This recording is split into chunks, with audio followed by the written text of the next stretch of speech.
മൻമോഹൻ സിംഗിൻ്റെ കാലത്താണ് ശരിക്കും ഒരു ഫസ്റ്റ് റിഫോം നമ്മളിവിടെ വരുന്നത്.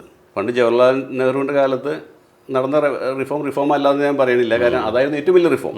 കാരണം ഈ ഒരു പബ്ലിക് സെക്ടറിനെ കൊണ്ട് ഇന്ത്യ എന്നുള്ള സംഗതിയെ രണ്ടാമത് റീബിൽഡ് ചെയ്ത് കൊണ്ടുവരിക ചെയ്ത് അങ്ങനെ. ഇത് മൂന്ന് ടൈപ്പായിരുന്നു. ആദ്യത്തെ ഒരു ഇൻഡസ്ട്രിയൽ റെവല്യൂഷനാണ് ഇതിനകത്ത് വന്നിട്ടുണ്ടെന്നുണ്ടെങ്കിൽ, പിന്നെ ഇപ്പോൾ ലേറ്റസ്റ്റ് വന്നത് ഇപ്പോൾ ഒരു ഡിജിറ്റൽ റെവല്യൂഷനാണ് വന്നത്, ഇൻക്ലൂഡിങ് നമ്മുടെ ആധാർ പോലത്തെ സംഗതികളും ഉണ്ടായിരിക്കണം വ്യത്യാസം. അപ്പോൾ പല കാര്യങ്ങളുടെയും സമയം ഒരുപാട് കുറയ്ക്കാൻ അതുകൊണ്ട് പറ്റി.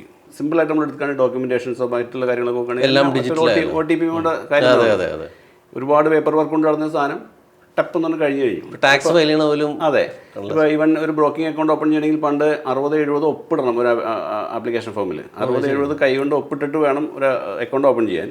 അത് പോയി ഇപ്പോൾ ബോംബെയിലോ എവിടെയുള്ളതെന്ന് വെച്ചാൽ ആ ബ്രോക്കിംഗ് ഫേമിൻ്റെ ഹെഡ് ഓഫീസിൽ പോയി അവിടെ നിന്ന് ഓപ്പൺ ചെയ്ത് വരണം. ഇപ്പോൾ അതല്ല, നിങ്ങൾ വിചാരിച്ച ഒരു 5 സെക്കൻഡ് കൊണ്ട് വേണമെങ്കിൽ നിങ്ങൾക്ക് അക്കൗണ്ട് ഓപ്പൺ ചെയ്യാം. 5 സെക്കൻഡ് എന്ന് പറഞ്ഞാൽ 5 മിനിറ്റിനുള്ളിൽ നിങ്ങൾക്ക് ഈ പറഞ്ഞ പാനും ആധാർ നമ്പർ അടിച്ചു കൊടുത്തു കഴിഞ്ഞാൽ സംഗതി അക്കൗണ്ട് ഓപ്പൺ ആയി. അപ്പോൾ ഇത് ഒരു റെവല്യൂഷനാണ് ശരിക്കും പറഞ്ഞത്.